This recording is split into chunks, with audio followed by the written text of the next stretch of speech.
1 3 5 7 gear engage થાય છે, 2 4 6 ને રિવર્સ ગિયર એંગેજ થતો નથી. મેકાટ્રોનિક છે એનું, જેમાં DQ500 ઓટોમેટિક ગિયર બોક્સ આપેલો છે. અને આ મેકાટ્રોનિકની અંદર આ સર્કિટનો વધારે પડતો પ્રોબ્લેમ આવે છે અને એની પાછળ આવેલી વાલ બોડી, એ બે વસ્તુની અંદર પ્રોબ્લેમ આવે છે. હેલો, નમસ્તે. આ સ્કોડાની કોડિયાક ગાડી છે, જેમાં DQ500 ઓટોમેટિક ગિયર બોક્સ છે, જે DSG ગિયર બોક્સ છે, ડાયરેક્ટ શિફ્ટિંગ ગિયર બોક્સ.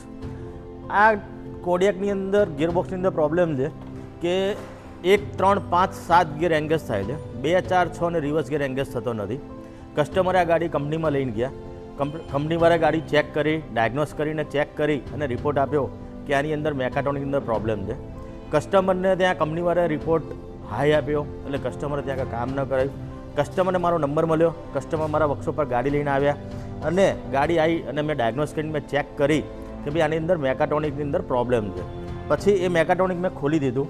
આ મેકાટ્રોનિક છે એનું, જેમાં DQ500 ઓટોમેટિક ગિયર બોક્સ આપેલો છે.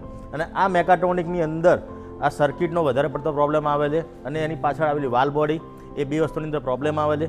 જે વસ્તુ મારે અત્યારે વર્કશોપમાં આવેલી છે, હવે આને મારા ઓપરેશન થિયેટર પર લઈ અને આનું ઓપરેશન કરી અને આ વાલ બોડી મેકાટ્રોનિક હું કમ્પ્લીટ કરીશ.